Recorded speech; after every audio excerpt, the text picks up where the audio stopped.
Football বিশ্বের সবচেয়ে মর্যাদাপূর্ণ ট্রফি জয়ের লড়াই এবার 3 দেশে, যার চূড়ান্ত গন্তব্য নিউ ইয়র্কে।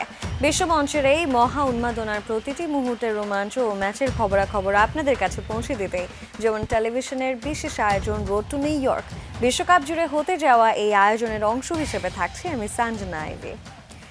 বিশ্বকাপে নিজেদের দ্বিতীয় ম্যাচে আজ অস্ট্রিয়ার বিপক্ষে মাঠে নামবে লিওনেল মেসির আর্জেন্টিনা। জয় পেলেই নিশ্চিত হবে রাউন্ড অফ 32। অন্তত 3টি নতুন রেকর্ড গড়ার সুযোগ এলএমটেনের সামনে।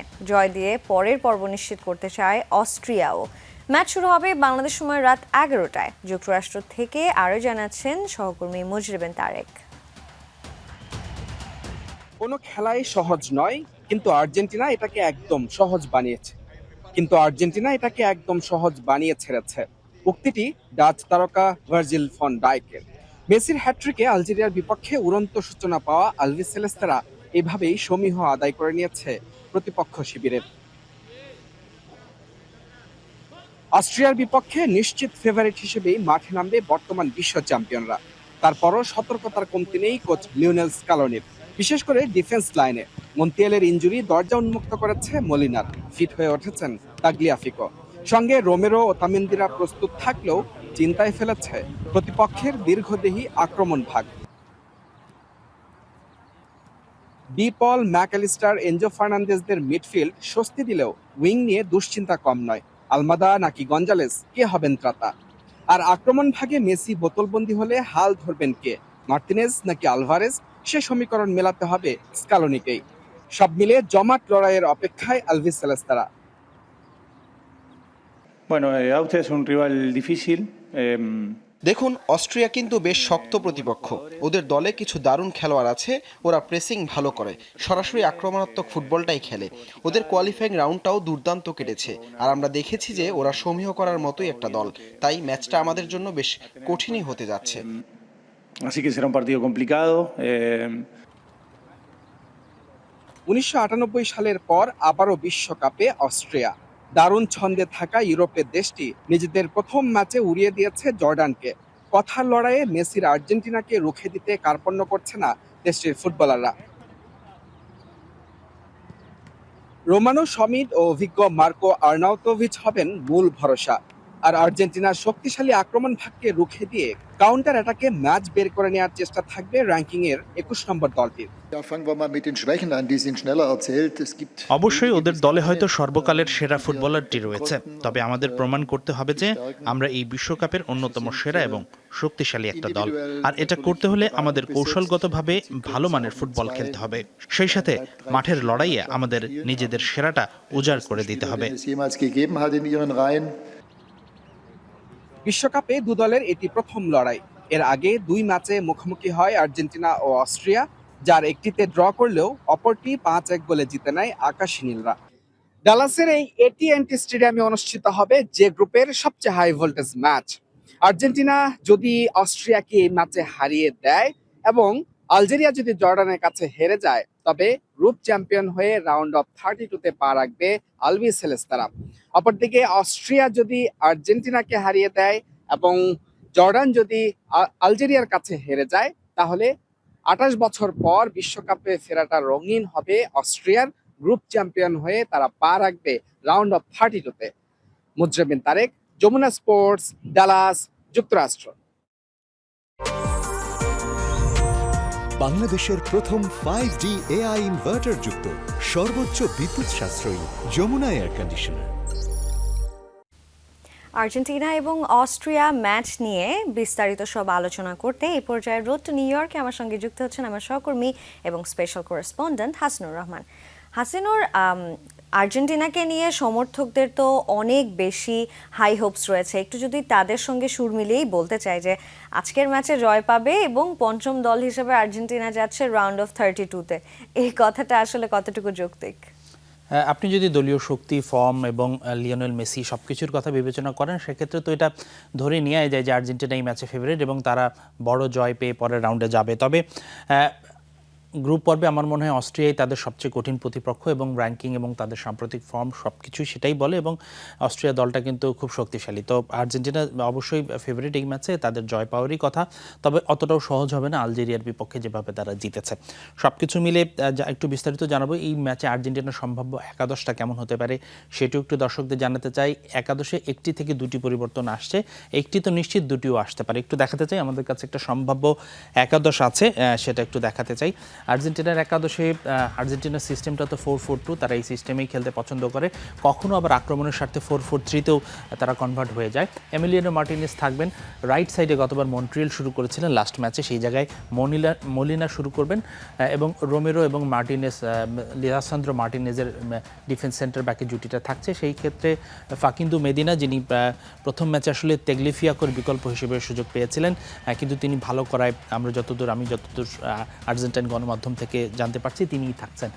মাঝমাঠ একটা পরিবর্তন আসতে পারে, ডিপল, ম্যাকালিস্টার, এনজো একদম তাদের জায়গা পাকাপাকি। সেই জায়গায় একদম রাইট সাইডে রাইট মিডফিল্ডার, সেখানে নিকোলাস গঞ্জালেস তার আসার কথা। গত ম্যাচে সাবস্টিটিউট হয়ে তিনি ভালো পারফরমেন্স করেছিলেন, তিনি আসার পরে আর্জেন্টিনা খেলার গতিটা বেড়ে গিয়েছিল। সেই সাথে আক্রমণ ভাগে মেসি থাকছেন এবং 9 নম্বর আমরা উলিয়ান আলভারেজের কথা আসছে। আলভারেজ আসলে আর্জেন্টিনার অটোমেটিক চয়েসই ছিল, কিন্তু তিনি ফিটনেসজনিত সমস্যায় ভুগছিলেন, সেই হিসেবে আবার লাউথারো মার্টিনেজেরও ফর্মটা ভালো ছিল। তবে আলভারেজের জায়গাটা কিন্তু হল অফ করে বলা যাচ্ছে না, এই জায়গায় আসলে লাউথারো মার্টিনেজও আসতে পারে। তো সেই হিসেবে মোটামুটি 2 থেকে 3টি পরিবর্তন হতে পারে। তবে আরও কিছু বিষয়ে আর্জেন্টিনার এই ম্যাচের আসলে সেরা তারকা কারা হতে পারে, কারা ব্যবধান গড়ে দিতে পারে সেটা একটু আলোচনা করতে চাই। আমরা দু একটা ছবি দেখিয়ে আলোচনা করতে চাই। প্রথমত অবশ্যই লিওনেল মেসি, সেটা তো বলার অপেক্ষা রাখে না। এই ম্যাচ কেন, যে কোনো ম্যাচ যে কোনো দলের বিপক্ষেই লিওনেল মেসি গোট, সর্বকালের সেরা ফুটবলারদের একজন। বিশ্বকাপের যৌথভাবে তিনি ক্লোসার সঙ্গে 16 গোল, সর্বোচ্চ গোল এই ম্যাচে তিনি অবশ্যই গোল করে এককভাবে টপ স্কোরিংয়ের জায়গাটা নিয়ে নিতে চাইবেন। মেসি তো থাকছে, মেসির ব্যাপারে আসলে নতুন করে বলার কিছু নেই। পরবর্তী ছবিটা একটু দেখতে চাই, সেটা হলো এনজো ফার্নান্দেস। আমরা জানি যে লিওনেল মেসির সঙ্গে মাঝমাঠে আর্জেন্টিনার ডিপলের বোঝাপড়াটা দুর্দান্ত, ডিপল ভালো করছেন, তবে ম্যাকালিস্টারের ছন্দটা ভালো যাচ্ছে না। কিন্তু যারা খেলাটা ভালো করে ফলো করবেন, আর্জেন্টিনা ম্যাচের টেম্পো কিন্তু ব্যাকলাইন থেকে এনজো ফার্নান্দেসে নির্ধারণ করে দেন। গত ম্যাচেও তিনি দুর্দান্ত পারফরমেন্স করেছেন, বিশেষ করে যেই সময় ট্রানজেকশন হয়, অর্থাৎ আর্জেন্টিনা ডিফেন্স থেকে অ্যাটাকে চলে যায়, তাদের উইঙ্গারদের উঠে যাওয়ার যে সময়টা দেওয়া, তিনি বল পায় কিছুক্ষণ অনায়াসে প্রেসিং সামলে নিয়ে ফুটবলারদের সামনে এগিয়ে যাওয়ার সুযোগ করে দেন। তো সেই হিসেবে এনজোর পারফরমেন্সটা খুব ভাইটাল। আরেকজন ফুটবলারকে আমি রেখেছি, সেটার কথা, তিনি হচ্ছে লিসান্দ্রো মার্টিনেজ, ডিফেন্সে রোমেরোর তিনি পার্টনার এবং ফিট থাকলে তিনি কতটা দুর্দান্ত ফুটবলার সেটা বলার অপেক্ষা রাখে না। হাইটটা ছোটোখাটো, কিন্তু ম্যানচেস্টার ইউনাইটেডে খেলা এই ডিফেন্ডার কিন্তু স্পট অন। গত ম্যাচেও খুব ভালো পারফরমেন্স করেছেন, এই ম্যাচেও তার দিকে দৃষ্টি থাকবে। অস্ট্রিয়ার আক্রমণ ঠেকানোর দায়িত্ব কিন্তু রোমেরো এবং তার কাঁধেই থাকবে এবং আমার মনে হয় যে তার পারফরমেন্সটা খুবই ভাইটাল রোল প্লে করবে।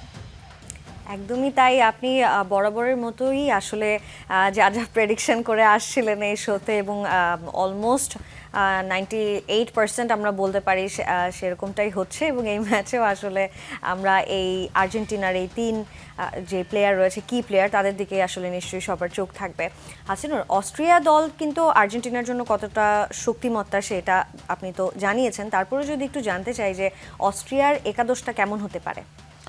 হ্যাঁ, অস্ট্রিয়ার একাদশটা ইন্টারেস্টিং হবে, তাদের ফরম্যাটটাও ইন্টারেস্টিং হবে। যতদূর আমি সোর্স পাচ্ছি, যতদূর আমি গণমাধ্যম থেকে খবর পাচ্ছি, গত ম্যাচে আলজেরিয়া যখন 4-3-3 একাদশ নামিয়েছিল, তখন একটা আন্দাজ করা ছিল যে তারা যে পরিমাণে স্পেস দিয়ে দিবে আর্জেন্টিন মিডফিল্ডকে, আর্জেন্টিনা সহজেই জয় পেয়ে যাবে। তা আমার মনে হয় সেই ভুলটা তার অস্ট্রিয়া করবে না। আমরা একটু ফরমেশনটা দেখাতে চাই। এক্স্যাক্ট আমার কাছে যেই ফরমেশনটা আমি দেখাচ্ছি, আমার মনে হয় এক্স্যাক্ট এই ফরমেশনটা নাও হতে পারে, কিছুটা ভিন্ন হতে পারে। আমাদের এখানে সিস্টেমটা আছে 3-5-2, সেটা 3-4-1-2ও হতে পারে, অর্থাৎ সেভিটজার যে 9 নম্বর প্লেয়ারটা আছে তিনি একটু সামনে যেতে পারেন, তিনি নাম্বার 10 রোলে হয়তো খেলবেন, সেটা হওয়ার সম্ভাবনা বেশি আছে, বা এই সিস্টেমটাও হতে পারে। তবে খুব সম্ভবত 3-4-1-2 এই সিস্টেমেই তারা খেলবে এবং আমার মনে হয় যে তাদের খুব ভালো কিছু ফুটবলার আছে যারা মিডফিল্ড ডিফেন্স খুব ভালো, ডেভিড আলাবার মতো ফুটবলার আছে, প্রমিনেন্ট প্লেয়ার। আর্নাউটোভিচ খুব নামকরা স্ট্রাইকার, ইন্টার মিলানে খেলে থাকেন, তিনি ইংলিশ প্রিমিয়ার লিগেও খেলেছেন দীর্ঘদিন। এবং এই ফরমেশনটা একটা জিনিস খেয়াল করুন, আর্জেন্টিনার কিন্তু আমরা জানি যে মেসিরা গোল করে থাকেন, তাদের স্ট্রাইকার খুব ভালো, কিন্তু আর্জেন্টিনার পারফরমেন্সের প্রাণ তাদের মিডফিল্ড, এনজো, ম্যাকালিস্টার, ডিপল, তাদেরকে থামানোর জন্য আসলে এই ফরমেশনটা তারা নিয়ে মাঠে নামবে। এবং যেই 5 জন মিডফিল্ডার নিয়ে তাদের রাখা হচ্ছে যে আর্জেন্টিনাকে স্পেস না দেয়া, সেটাই তাদের মূল টার্গেট থাকবে। তবে আর্জেন্টিনার এমন পর্যাপ্ত ফুটবলার আছে যারা এই ধরনের হাই প্রেসিং সিচুয়েশনে খেলে অভ্যস্ত, ডিপল, ম্যাকালিস্টার এবং Enzo Fernandez very much capable. তারপরও আমি এই আর্জেন্টিনার মতো এদের টপ 3 পারফর্মার পিক করতে চাই। আমরা একটু ছবিটা দেখাতে চাই, ছবিটা দেখেই আসলে দেখাবো। আর্নাউটোভিচ যে স্ট্রাইকারের কথা বলছিলাম, ইন্টার মিলানে খেলে থাকেন, তিনি কিন্তু খুবই ভাইটাল রোল প্লে করবেন। তিনি আগে ক্যাপ্টেনও ছিলেন, এই মুহূর্তে নেই, কিন্তু তার ক্লিনিক্যাল ফিনিশিং খুব প্রয়োজন। অস্ট্রিয়া যদি আর্জেন্টিনার বিপক্ষে একটা পজিটিভ রেজাল্ট চায়, তাদের ম্যাক্সিমাম সময় সার্ভাইভ করতে হবে, আর্জেন্টিনাকে রুখতে হবে এবং কাউন্টার অ্যাটাকে যেই 2-1টা সুযোগ পাবে তারা যদি গোল করতে পারে, সেক্ষেত্রেই তাদের একটা পজিটিভ রেজাল্ট পাওয়ার আশা আছে। আমরা দ্বিতীয় ফুটবলারের দিকে যেতে চাই, সাবিত জার, তিনি নাম্বার 9, কিন্তু তিনি আসলে খেলেন নাম্বার 10 পজিশনে, তিনি ক্যাপ্টেনও। তো স্ট্রাইকারের নাম্বার ভেবে ভুল ভাববেন না, তিনি মাঝ মাঠের খেলোয়াড়, তিনি ইংলিশ প্রিমিয়ার লিগে খেলেছেন, বায়ার্ন মিউনিখে খেলেছেন, এখন বরুসিয়া ডর্টমুন্ডে খেলেন। তিনি আসলে 2 স্ট্রাইকারের পিছনে থাকবেন এবং ডিফেন্সেও সাহায্য করবেন, আক্রমণও যাবেন, খুবই ক্রুশিয়াল এবং প্লেয়ার, খুবই ফিজিক্যালি টাফ, তিনিও অবশ্যই একটা ভাইটাল রোল প্লে করবেন। আরেকজনকে দেখাতে চাই, ডেভিড আলাবা খুব গুরুত্বপূর্ণ ফুটবলার, তিনি রিয়াল মাদ্রিদে খেলেছেন, বায়ার্ন মিউনিখে খেলেছেন, সম্প্রতি রিয়াল মাদ্রিদ তাকে রিলিজ করে দিয়েছে। খুব গুরুত্বপূর্ণ ডিফেন্ডার, তিনি একদম লেফট চ্যানেলটাতে খেলবেন। আমার মনে হয় যে লিওনেল মেসি সহ আর্জেন্টিনার আক্রমণ ভারকে আটকানোর, বিশেষ করে মেসিকে আটকানোর প্রধান দায়িত্বটা তার কাঁধেই থাকবে। তিনি এক্সপিরিয়েন্স, তার সেই সামর্থ্য আছে। আমরা ক্লাব পর্যায়ে তিনি যেহেতু রিয়াল মাদ্রিদে খেলেছেন, মেসিকে মোকাবেলা করেছেন, বায়ার্ন মিউনিখের হয়ে মেসিকেও মোকাবেলা করেছেন, তো সেই জায়গা থেকে আমার মনে হয় তার ভূমিকাটাও খুবই গুরুত্বপূর্ণ হবে। ম্যাচটা খুব একটা আসলে সহজ হবে না আর্জেন্টিনার জন্য, এটা তো আসলে হলফ করে বলাই যায়। এই পর্যায়ে যদি আমি একটু জানতে চাই যে এখন পর্যন্ত অস্ট্রিয়া এবং আর্জেন্টিনা কতবার মুখোমুখি হয়েছে, পরিসংখ্যানটা কি, আর কোন দল আসলে এগিয়ে? আপনি তো বলেছেন আর্জেন্টিনা, তারপর পরিসংখ্যানটা একটু জানতে চাই। আর আর্জেন্টিনা দলে কোনো ইনজুরি আপডেট আছে কি? হ্যাঁ, পরিসংখ্যানটা আসলে আর্জেন্টিনা এবং অস্ট্রিয়া এই 2 দল আসলে রিসেন্টলি মুখোমুখি হয়নি, তারা অফিসিয়ালি কোনো ম্যাচেও মুখোমুখি হয়নি অতীতে, তারা আনঅফিসিয়াল 3টি ম্যাচ খেলেছে, তাও অনেক আগে। আমরা একটু দেখাতে চাই তাদের অতীত পরিসংখ্যান। 3 ম্যাচের মধ্যে 1টি করে জয় 2টি দলই পেয়েছিল, 1টি ম্যাচ ড্র হয়েছিল। যেমনটা আমি বলছিলাম, 3 ম্যাচে 1টি করে জয় 2 দলের। 1966 সালে তারা প্রথমবার মুখোমুখি হয়েছিল, যে ম্যাচটা অস্ট্রিয়া 1-0 গোলে জিতেছিল। 1980 সালে আর্জেন্টিনা 5-1 গোলের বড় জয় পেয়েছিল এবং 1990 সালে সবশেষ 2 দল মুখোমুখি হয়েছিল এবং সেই ম্যাচটা 1-1 গোলে ড্র হয়েছিল। এবং আর্জেন্টিনার কিছু ইনজুরি আপডেট আছে, সেটা আমি জানাতে চাই। যেমনটা আমি আগেও বলেছিলাম, 9 জন ফুটবলারের ইনজুরি কনসার্ন ছিল আর্জেন্টিনার বিশ্বকাপ শুরুর আগে, তবে একে একে সবগুলোই দূর হয়ে গেছে। আমরা একটা ছবি দেখাতে চাই, এই 3 জন ফুটবলার ইনজুরি থেকে সুস্থ হয়ে গেছেন এবং প্রি ম্যাচ প্রেস কনফারেন্সে স্কালোনি, যে আর্জেন্টিনার কোচ, তিনি নিশ্চিত করেছেন একদম বাম পাশে মন্ট্রিয়াল, তিনি রাইট ব্যাক হিসেবে খেলে থাকেন, গতকালকে পর্যন্ত তার খেলা নিয়ে সংশয় ছিল, তিনি ফিট, কোচ জানিয়েছেন। মাঝখানে লিয়েসান্দ্রো পারাদেস, তিনি মিডফিল্ডে খুব কার্যকারী, এর আগের বিশ্বকাপের দলে ছিলেন, তিনি বোকা জুনিয়র্সের হয়ে খেলার সময় ইনজুরিতে পড়েছিলেন, তিনিও ফিট হয়ে গেছেন। এবং নিকোলাস টেগলিফিয়াকো, তিনি কিন্তু নাম্বার 1 লেফট ব্যাকের চয়েস ছিলেন, গত ম্যাচটা ইনজুরির কারণে মিস করেছেন তিনি। এই ম্যাচে তিনি ফিরেছেন স্কোয়াডে, তবে আমার মনে হয় এর পরের ম্যাচ থেকে তিনি হয়তো স্টার্টিং রোলে আসতে পারেন, যেহেতু ইনজুরি থেকে আসছেন, তা আজকে হয়তো সাবস্টিটিউট হিসেবে তাকে কিছু গেম টাইম দেয়া হতে পারে। কথা যদি আসলে একটু উল্লেখ করতে চাই, আসলে তারা বলছে ফেসবুকে, এটা তো আসলে অনেক দিন ধরেই কথা হচ্ছে তাদের আলজেরিয়ার সাথে আর্জেন্টিনার ম্যাচের পর থেকেই, আসলে মেসি যদি কোনো ফাউল করেন সেটা নাকি রেফারি দেখেন না, এমন মন্তব্য এসেছে আলজেরিয়ার বিপক্ষে ম্যাচের পরেই। মেসিকে রেফারিদের ফেভারিটও বলছে অনেকে, কিন্তু এই ম্যাচে কি কিছুটা ভিন্নতা দেখতে পারবে নেটিজেনরা? আর এই ম্যাচে রেফারি বা কে থাকবেন? আসলে আমি শুধু মেসির কথা বলবো না, একটা খেলোয়াড়ের ইমেজ খুব গুরুত্বপূর্ণ। যেমন আমি যদি একটা এক্সাম্পল দিয়ে বলি, নেইমার, তিনি খুব ডাইভ দিয়ে থাকেন, ডাইভ আদায় করে নাও কিন্তু একটা ফাউল আদায় করে নাও একটা কিন্তু প্ল্যানিংয়ের অংশ, কিন্তু তিনি কিন্তু নেইমারকে অনেকে অভিনেতা বলে ট্রল করে থাকেন। নেইমার অবশ্যই ভালো ফুটবলার, তার প্রতি সম্মান রেখেই বলছি। তো রেফারিদের মনেও এই ধরনের একটা ইমেজ তৈরি হয়ে যায়। লিওনেল মেসি, তার মধ্যে একটা গুড ইমেজ আছে, তিনি যেহেতু শান্ত স্বভাবের, সেই কারণে একটা হতে পারে যে রেফারি প্রি ডিটারমাইন্ড থাকেন যে তিনি তো ভদ্র খেলোয়াড়, এই ধরনের ফাউল বা এই ধরনের কাজ তিনি করেন না, ফেয়ার প্লেতে তিনি বিশ্বাস করেন হয়তো, সেই জায়গা থেকে অবশ্যই হয়তো তিনি কিছুটা বেনিফিট অফ ডাউটস পেতে পারেন। তবে মেসিকে ফেভার করার বিষয়টা, এটা আমি একমত নই বিষয়টার সঙ্গে। আমরা একটু দেখাতে চাই এই ম্যাচে কারা থাকছেন ম্যাচ অফিসিয়াল হিসেবে, সেই ম্যাচ অফিসিয়ালকে একটু পরিচয় করে দিতে চাবো। আর্জেন্টিনা ম্যাচের এই দিন থাকছেন আমির মাহমুদ ওমর, ইনি মিশরীয় রেফারি, ইনি খুবই প্রমিনেন্ট আফ্রিকার একজন রেফারি। এই বিশ্বকাপে তিনি একটি ম্যাচ পরিচালনা করছেন, এটি তার দ্বিতীয় ম্যাচ হবে। তিনি অ্যাডভান্টেজ রুল করতে পছন্দ করেন, অর্থাৎ যদি ছোটোখাটো ট্যাকেল হয়ে থাকে যেটাতে ফাউল না দিলেও চলে, তিনি সেই স্পিরিটে বিশ্বাস করেন যেন খেলাটা চলতে থাকে। হালকা ফাউলে তিনি আসলে মানে হালকা ট্যাকেলে ফাউল ধরতে পছন্দ করেন না। তবে তিনি আবার খুবই ডিসিপ্লিন, যদি কেউ সিরিয়াস কোনো অফেন্স করে যেটা ফাউল হওয়ার মতো, সেটাতেও আবার তিনি কখনোই ওভারলুক করে থাকেন না। তিনি প্রায় 260টি ম্যাচ পরিচালনা করেছেন, তার মধ্যে তিনি 25টি লাল কার্ড দেখিয়েছেন তার কেরিয়ারে, এবং 260টি ম্যাচের মধ্যে 900টিরও বেশি হলুদ কার্ড দেখিয়েছেন। অর্থাৎ তিনি যেমন আবার খেলাটা থামাতেও বারবার পছন্দ করেন না, কিন্তু যদি কেউ ফাউল করে থাকে সেক্ষেত্রে কার্ড দেখাতেও দ্বিধাবোধ করেন না। এবং তার সহকারী যে দুজন থাকবেন এই ম্যাচে, তারা দুজনই মিশরীয়, মোহাম্মদ আবু এল রেগাল এবং আরেকজন সহকারী হচ্ছে আহমেদ হোসাম তাহা। তো এটাই হলো আর্জেন্টিনা এবং অস্ট্রিয়া ম্যাচের যে ম্যাচ অফিসিয়াল যারা থাকবে, ম্যাচ পরিচালনা করবে, তাদের তালিকা এবং কিছু বিস্তারিত তথ্য। হাসিনুর, আমাদের সঙ্গেই থাকুন, আপনার সঙ্গে আরও কিছু আলোচনা রয়েছে। আর দর্শকদের বলতে চাই এই পর্যায়ে আমরা নিব একটি বিরতি, সঙ্গেই থাকুন। আবারও আমন্ত্রণ, দেখছেন road two new York. Special correspondent Hasinur Rahman যুক্ত আছেন আমাদের সঙ্গে, আরও একবার তার সাথে আমরা কানেক্টেড হতে চাই। হাসিনুর, আর্জেন্টিনার ম্যাচ তো আজকে রয়েছে এই রাত 11টায়, বিগ একটা ম্যাচ।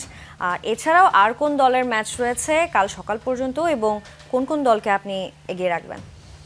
যথারীতি অনেকগুলো ম্যাচই আছে সকাল পর্যন্ত, আমরা একটু দেখাতে চাই কার কার খেলা আছে। এবং আর্জেন্টিনা ম্যাচ নিয়ে তো আমরা আলোচনা করেছি, এর বাইরে ফ্রান্সের একটা হাই ভোল্টেজ ম্যাচ আছে। হাই ভোল্টেজ ম্যাচ নয়, ফ্রান্সের ম্যাচ আছে, বড় দলের ম্যাচ। ফ্রান্সের খেলাটা আসলে আমরা একটু দেখাতে চাই, আমাদের কাছে তথ্য আছে আজকে কার খেলা। রাত 11টায় আর্জেন্টিনা অস্ট্রিয়ার ম্যাচ, এবং অবশ্যই এই ম্যাচে আর্জেন্টিনাকে এগিয়ে রাখতে হবে। ফ্রান্স ইরাক ম্যাচ রাত 3টায়, এই ম্যাচে অবশ্যই ফ্রান্স ফেভারিট এবং ফ্রান্সের বড় জয় পাওয়া উচিত এই ম্যাচটাতে। নরওয়ে সেনেগাল ম্যাচ হাড্ডাহাড্ডি লড়াই হবে।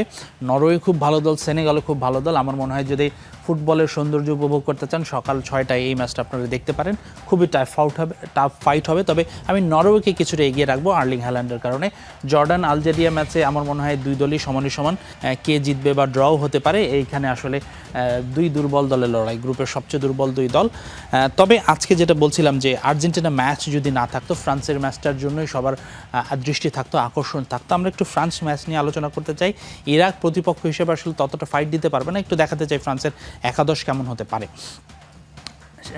ফ্রান্স গত ম্যাচে কিন্তু সেনেগালের সঙ্গে প্রথমার্ধে কিছুটা স্ট্রাগল করলো, এর পরবর্তীতে দারুণ পারফরমেন্স করেছিল। ফ্রান্সের একাদশে এক পরিবর্তনও থাকবে, একটি তো পরিবর্তন থাকছে আমরা যতদূর জানি, সেটা দুটিও হতে পারে। আমরা যদি তাদের সেটআপটা দেখি, তারা 4-2-3-1 মিডফিল্ডে নিয়ন্ত্রণ রেখে খেলতে চায়। গত ম্যাচে 12 নম্বর যেই জায়গাটা আছে, অর্থাৎ আক্রমণ ভাগে লেফট সাইডে যে লেফট উইংয়ের আক্রমণটা, সেখানে আমি বারকোলাকে রেখেছি। গত ম্যাচে এখানে ডেজরি ডুও খেলেছিলেন, তিনি পারফরমেন্সটা ভালো করতে পারেনি। তো এমবাপ্পের পেছনে থাকবেন ডেম্বেলে, এবং ওলিসে থাকবেন তার ডাইন সাইডে, এবং বাম পাশে থাকছেন বারকোলা। মাঝমাঠে রেবি এবং সুয়ামিনেরই থাকার কথা। এছাড়া লেফট ব্যাক যেই জায়গাটা আছে, সেই জায়গাটাতে আসলে পরিবর্তন আসতে পারে। গত ম্যাচে এখানে থিও হার্নান্দেজ খেলেছে, এই ম্যাচে লুকাস ডিগনিরও খেলার একটা সুযোগ আছে, যেহেতু থিও অতটা ভালো পারফরমেন্স করতে পারেনি। এছাড়া উইলিয়াম সালাইবা এবং উপমাকানুই থাকছে, এর বাইরে আসলে পরিবর্তন হওয়ার সম্ভাবনা নেই। তবে এই ম্যাচে তারকা পারফর্মার বা আপনার দৃষ্টি রাখতে হবে কিলিয়ান এমবাপ্পের দিকে। আমরা এমবাপ্পের কিছু ইনফরমেশন দেখাতে চাই। এমবাপ্পের কিছু ইনফরমেশন আছে। এমবাপ্পে কিন্তু দারুণ স্ট্রাইকার, ফ্রান্সের সর্বোচ্চ গোলদাতা তিনি হয়ে গেছেন ইতিমধ্যেই। তিনি অলিভিয়ার জিরুকে ক্রস করে এখন ফ্রান্সের হয়ে সর্বকালের টপ স্কোরার হয়েছেন গত ম্যাচে। একটু আমাদের হাতে তথ্য আছে, একটু দেখাতে চাই। তিনি ফ্রান্সের হয়ে 99 ম্যাচে 58 গোল করেছেন। জিরু ছিলেন এতদিন 57 গোল করে, গত ম্যাচেই তিনি টপকে গেছেন জিরুকে। এবং বিশ্বকাপে 15 ম্যাচে তার 14 গোল। লিওনেল মেসির ঘাড়ের কাছে কিন্তু তিনি নিঃশ্বাস ফেলছেন। লিওনেল মেসি ষষ্ঠ বিশ্বকাপে এসে 16 গোল, চতুর্থ বিশ্বকাপে কিন্তু 14টি গোল করে ফেলেছেন কিলিয়ান এমবাপ্পে। তো এমবাপ্পের দিকে দৃষ্টি রাখতে হবে। আরেকজন ফুটবলারকে আমি দেখব, তার দিকেও দৃষ্টি রাখবেন আপনারা, মাইকেল ওলিসে। ওলিসে, তারও একটা কার্ড আছে আমাদের। তিনি রাইট উইঙ্গে আসলে এমবাপ্পের ডান হাত বলতে পারেন। এমবাপ্পের যেমন ডিপল আর্জেন্টিনার জন্য কাজ করে থাকে, ওলিসে সেটা এমবাপ্পের জন্য হতে পারে। ডিপল যেমন আসলে মেসিকে সহায়তা করে থাকে, তিনি ভালো গোলও করে থাকেন, 18 ম্যাচে 7টি গোল করেছেন, কিন্তু তার অ্যাসিস্ট এবং রাইট সাইড দিয়ে আক্রমণ, আপনি ওলিসের দিকে যদি দৃষ্টি রাখেন, তার খেলাটা যদি অনুসরণ করেন, হতাশ হবেন না, এই ফুটবলার আপনাকে মুগ্ধ করতে বাধ্য। সুন্দর কিছু ম্যাচই কিন্তু আসলে রয়েছে আমাদের সঙ্গে, মানে যেটা আমরা দেখতে পারবো আর্জেন্টিনার ম্যাচ এবং ফ্রান্সের ম্যাচ, এবং সকাল 6টার ম্যাচ, একটা দুর্দান্ত ম্যাচ হতে যাচ্ছে নরওয়ে এবং সেনেগালের মধ্যে, সেটা আপনি জানাচ্ছিলেন। হাসিনুর, অনেক ধন্যবাদ আমাদের সঙ্গে যুক্ত হওয়ার জন্য। আমাদের সঙ্গে আবারও আপনার কথা হবে আগামীকাল একই সাথে একই সময়। এবার যদি একটু জানিয়ে দিতে চাই ব্রাজিল দলের খবরাখবর। দীর্ঘ প্রতীক্ষার অবসান ঘটিয়ে সরূপে ফিরেছেন নেইমার জুনিয়র। রোববার প্রথমবারের মতো সেলেসাও স্কোয়াডের সাথে পুরো দমে ট্রেনিংয়ে অংশ নেন ব্রাজিলিয়ান এই পোস্টার বয়। ইনজুরি কাটিয়ে তার এভাবে মাঠে ফেরা নিশ্চিতভাবেই স্বস্তি দিচ্ছে কোচ আর কোটি ভক্তকে। দলের সাথে নেইমারের এই নিয়মিত অনুশীলন আভাস দিচ্ছে বিশ্বকাপে হলুদ জার্সিতে মাঠ কাঁপাতে পুরোপুরি প্রস্তুত তিনি। কোচ আনচেলত্তি অবশ্য আগেই জানিয়ে রেখেছিলেন স্কটল্যান্ড ম্যাচে তাকে পাওয়ার কথা। এদিকে গ্রুপ পর্বের খেলায় মরক্কোর সাথে ড্র করলেও হাইতির বিপক্ষে জয় নিয়ে মাঠ ছাড়ে ব্রাজিল।